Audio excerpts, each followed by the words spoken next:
المرسلين وقائد الغر المحجلين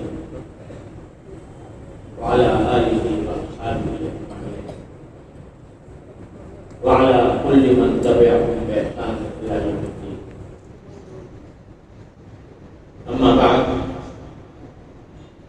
میرے محترم بزرگوں اور دوستوں، السلام علیکم ورحمۃ اللہ تعالی وبرکاتہ۔ یہ ہم سب کے لیے بڑی سعادت کا موقع ہے کہ اللہ تبارک و تعالی نے آج ایک نئی مسجد کے افتتاح اور اس میں پہلی نماز پڑھنے کا شرف رکھا۔ اللہ تبارک و تعالیٰ کے انعامات کی کوئی انتہا نہیں۔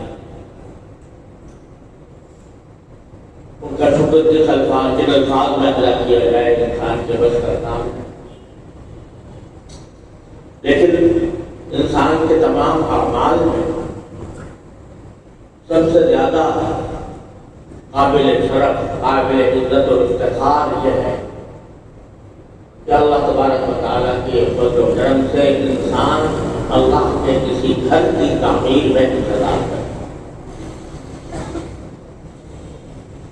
قرآن کریم میں فرمایا کہ کما یعمر مساجد اللہ من آمن باللہ والیوم الآخر، اللہ کی مسجدوں کو وہی آباد کرتا ہے جس کا اللہ پر ایمان ہوتا ہے اور آخرت پر ایمان۔ تو جو لوگ بھی اس مسجد کی تعمیر میں اور اس کی آبادی میں حصہ دار بنے ہیں، ان کے لیے اللہ تبارک و تعالیٰ نے یہ بشارت دی ہے کہ یہ ان کے ایمان کی علامت ہے، ایمان باللہ کی علامت ہے، ایمان بالیوم الآخر کی علامت ہے۔ لہذا جن حضرات نے اس عمارت کی اور مسجد کی تعمیر میں حصہ لیا، میں تہہ دل سے ان کو مبارکباد پیش کرتا ہوں۔ خاص طور پر مجھے معلوم ہوا کہ جناب حماد صاحب نے یہ مسجد اپنے ہی خرچ پر تعمیر فرمائی ہے۔ اللہ تبارک و تعالیٰ اس کو ان کے لیے قیامت تک کے لیے صدقہ جاریہ بنائے اور اس کا اجر و ثواب۔ اس موقع پر دو باتیں صرف میں عرض کرنا چاہتا ہوں، متفرد باتیں ہیں لیکن موقع کے مناسب ہیں۔ ایک بات تو حضرت مولانا امداد اللہ صاحب دامت برکاتہم نے جو آیت کریمہ پڑھی تھی، تو یرفع ابراہیم القواعد من البیت واسماعیل ربنا تقبل منا انک انت السمیع العلیم، یہ عجیب و غریب انداز میں قرآن کریم نے اس منظر کو ہمارے سامنے کھینچا ہے جب خلیل اللہ علیہ السلام کعبہ شریفہ کی بنیادیں اٹھا رہے ہیں۔ بنیادیں تو پہلے سے موجود تھی، لیکن اس کو اٹھانے کا شرف اس طرح ہے کہ آپ کے بعد انشاءاللہ قیامت تک وہ عمارت اسی طرح برقرار رہے گی۔ اس طرح کی بنیادیں اٹھانے کا جو منظر اللہ تعالیٰ نے کھینچا ہے اس پیار کے ساتھ، یہ وہ منظر یاد کرو جب ابراہیم علیہ السلام بیت اللہ کی بنیادیں اٹھا رہے تھے اور اسماعیل علیہ السلام بھی۔ یہاں پر اللہ تعالیٰ نے ایک ادب سکھا دیا کہ اگر کسی نیک کام میں کوئی بڑا اور چھوٹا دونوں شریک ہو، باپ اور بیٹا، استاد اور شاگرد، تو اس کو چھوٹے کو یہ نہیں چاہیے کہے کہ میں نے ہی کام کیا یا ہم نے یہ کام کیا، بلکہ اصل کام منسوخ کرنا چاہیے بڑے کی طرف، جیسے ابراہیم کی طرف اللہ تعالیٰ نے علیہ السلام کی طرف منسوخ کیا کہ وہ بنیادیں ڈالے۔ آخر میں ذکر کر دیا اسماعیل اور اسماعیل کے ساتھ، حالانکہ دونوں مل کر کام کر رہے ہیں، لیکن ادب یہ سکھا دیا کہ جب کوئی بڑا اور چھوٹا مل کر کوئی کام کریں تو بڑے کو کی طرف اس کو منسوخ کرنا چاہیے اور چھوٹے کو اس کے ساتھ ذکر کر دینا چاہیے. اور ایک حدیث میں آتا ہے کہ مرتبہ حضرت فاروق اعظم رضی اللہ تعالیٰ عنہ نے ایک واقعے کا ذکر فرمایا کہ نبی کریم صلی اللہ علیہ وسلم اس انداز میں ذکر فرمایا کہ نبی کریم صلی اللہ علیہ وسلم حضرت ابو بکر صدیق رضی اللہ تعالیٰ عنہ سے کچھ مشورہ کر رہے تھے اور میں بھی ان کے ساتھ تھا.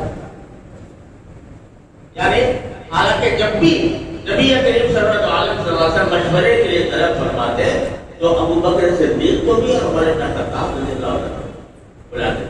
لیکن جب حضرت فاروق اعظم اس کا ذکر فرماتے ہیں تو کہتے ہیں کہ حضور اقدس صلی اللہ علیہ وسلم صدیق اکبر سے مشورہ فرما رہے تھے، میں بھی ان کے ساتھ. یہ ادب قرآن کریم نے سکھایا. ایک بات. دوسری بات جو اس آیت نے سکھائی وہ یہ کہ انسان کتنا بھی بڑا کارنامہ انجام دے دے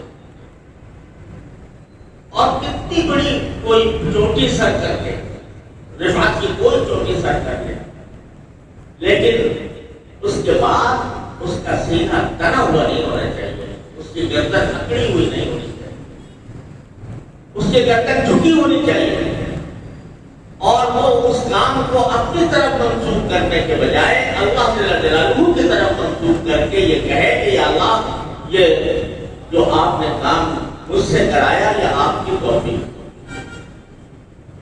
میرا اپنا ذاتی کمال کوئی نہیں، جو کچھ ہے وہ آپ کی توفیق ہے، اور اسی توفیق کے اوپر میں آپ سے دعا کرتا ہوں کہ اللہ جو کام آپ نے مجھ سے لیا وہ مجھ سے قبول فرمائے. اتنا بڑا کارنامہ انجام دے رہے ہیں، بیت اللہ کی تعمیر، اللہ کے گھر کی تعمیر جو قیامت تک باقی رہنے والی. اب اس کے بارے میں یہ فرمایا کہ ساری قیامت تک لوگ جو ہیں اس کی طرف کھینچے ہوئے چلے آئے ہیں، لیکن فرمایا ساتھ میں کہہ رہے ہیں کہ اللہ ربنا تقبل انک انت السمیع العلیم. تو یہ سکھا دیا گیا کہ جب بھی اللہ تبارک و تعالیٰ کسی نیک عمل کی توفیق عطا فرمائے تو بندے کا کام یہ ہے کہ اس پر فخر کرنے کے بجائے اللہ تعالیٰ سے رجوع کر کے اس کی قبولیت کی دعا مانگے کہ اللہ یہ قبول.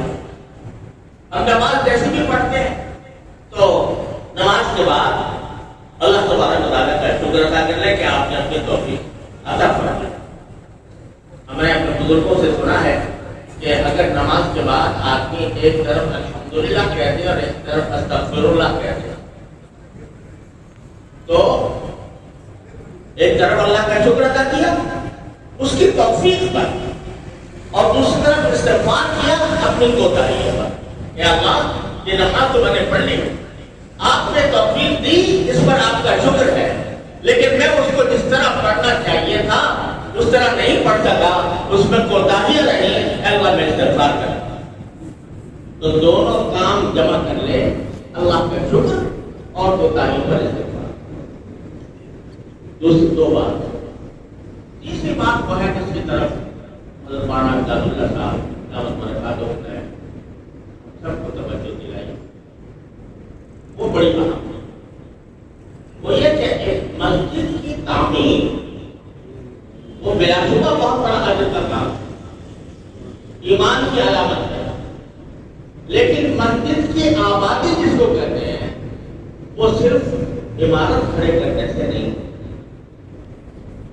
اس کی تعمیر اور اس کی آبادی ہوتی ہے عبادات سے، طاعات سے، ذکر سے، شکر سے، فکر سے، دعوت سے، تعلیم سے، تبلیغ سے.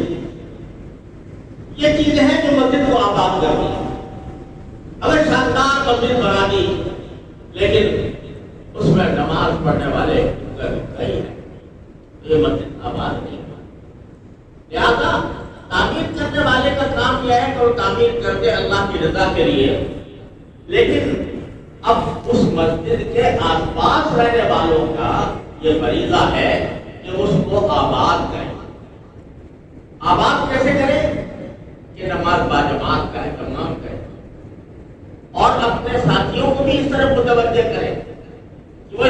سے فائدہ اٹھائے. میں آپ کو کیا بتاؤں، ساری دنیا میں گھوما ہوں اور ایسے ممالک میں بھی گیا ہوں جہاں مسجد میں نماز پڑھنے کے لیے لوگ ترستے ہیں، اور بعض ایسی جگہ ہے کہ جہاں جو اللہ کے بندے جماعت کے پابند ہیں وہ 5 میل سے سفر کر کے 5 وقت آ کر نماز پڑھتے ہیں. 5 میل سے سفر کر کے فجر کی نماز پتہ نہیں کس وقت چلتے ہوں گے اور ظہر کی نماز، عصر کی نماز، ہر نماز میں 5 میل کا فاصلہ طے کر کے آتے ہیں. ان کے دل سے پوچھو کہ ایک مسجد کی قیمت کیا ہے، ان سے پوچھو کہ وہ کس طرح اس بات کے تمنائی ہوں گے کہ میرے گھر کے پاس کوئی مسجد ہوتی اور میں اس میں جا کر نماز ادا کرتا. لیکن وہ اللہ کا بندہ میلوں کا سفر طے کر کے آگے نماز پڑھتا ہے، اس کو قدر ہے بند.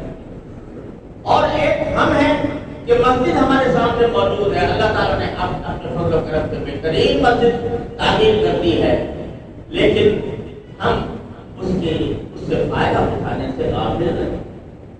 نماز باجماعت کی اہمیت پتہ نہیں.